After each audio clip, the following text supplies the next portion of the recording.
So guys, I am back with a new lesson. हम लोगों ने लास्ट क्लास में देखा कॉम्बिनेशन रिएक्शन के बारे में। अब हम लोग सीखेंगे सेकंड टाइप केमिकल रिएक्शन का। वो क्या था?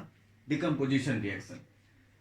डिकम्पोजिशन रिएक्शन की बात अगर करें हम, डिकम्पोजिशन रिएक्शन, तो आप देख सकते हैं डिकम्पोज, बायो में भी ये टर्म आता है कि जब कोई सब्सटेंस डिकम्पोज करता है, इट मीन्स वो डिस्ट्रॉय होता है, सिंपलर सब्सटेंसेस में डिस्ट्रीब्यूट करता है अपने आप को with the help of external agents. यहाँ पे भी सेम चीज है। डिकम्पोजिशन रिएक्शन एक ऐसा रिएक्शन जिसमें सिर्फ एक सब्सटेंस डिकम्पोज करेगा टू फॉर्म टू और मोर सिंपलर सब्सटेंसेस। सिंपल सा बात है कि एक ऐसा reaction in which we can write a reaction in which a single substance decomposes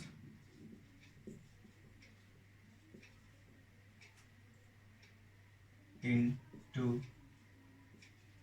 two or more simpler substances. Okay, meaning clear हो रहा है कि कोई भी एक सिंगल सब्सटेंस अपने आप को डिस्ट्रीब्यूट करता है विद द हेल्प ऑफ, तो यहाँ पे बात आता है कि वो एक्सटर्नल एजेंट कौन है जो इसे डिकम्पोज करने में हेल्प करता है। तो मोस्ट इंपॉर्टेंट यहाँ पे जो हेल्प करने वाली चीज है उसमें अगर हम बात करें तो एजेंट्स जो है, एजेंट्स की बात करें जो हेल्प करता है, हेल्प रिएक्शन करने में, तो it can be in the form of, वो किसी भी फॉर्म में हो सकता है, या तो वो हीट के फॉर्म में हो, ओके, इलेक्ट्रिसिटी के फॉर्म में हो, लाइट के फॉर्म में हो, it can B in any one of the form, heat, light और electricity। एंड ये वो सब्सटेंस है जो इस रिएक्शन में इस सिंगल सब्सटेंस को हेल्प करेंगे डिकम्पोज होने में। तो सिंपल सा बात है कि एक नॉर्मल सा सब्सटेंस जब दो टुकड़ों में डिवाइड कर ले अपने आप को with the help of other agents like heat, light and electricity, तो देन हम इसे डिकम्पोजिशन रिएक्शन कहते हैं। अब हम लोग इसके एग्जाम्पल की बात करते हैं।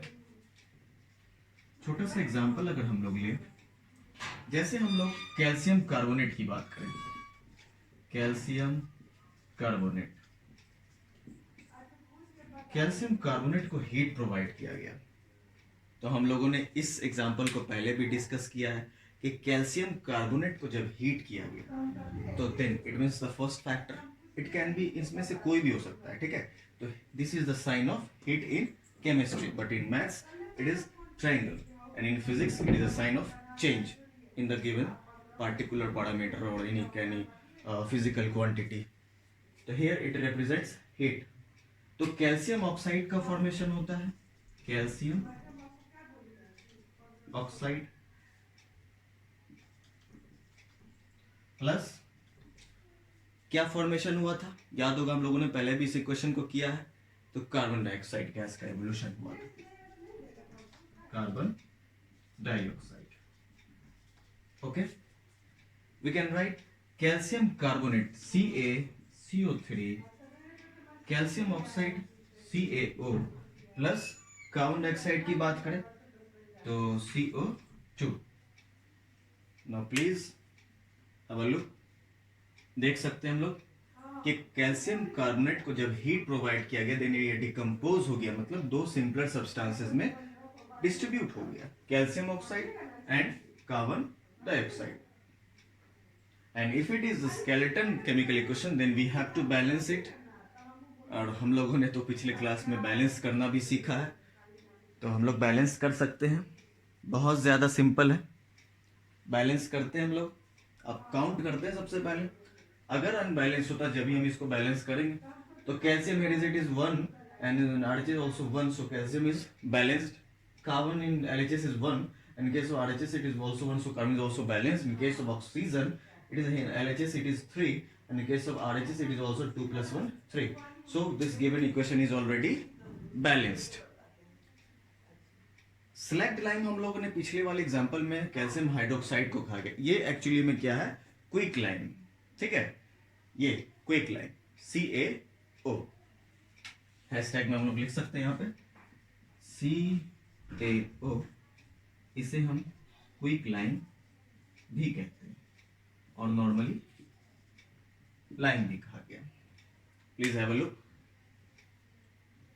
तो हम लोगों को ये डिकम्पोजिशन रिएक्शन हम लोगों ने देखा, इससे पहले हम लोगों ने कॉम्बिनेशन रिएक्शन देखा था, अब इसके बाद हम लोग डिस्प्लेसमेंट रिएक्शन समझेंगे, फिर double displacement and thereafter redox reaction, that is the most important reaction of the given chapter. And if you have any doubt, any type of doubt, then you can consult Harshit Gupta. Thank you. कोई भी दिक्कत हो then please you can contact. Thank you.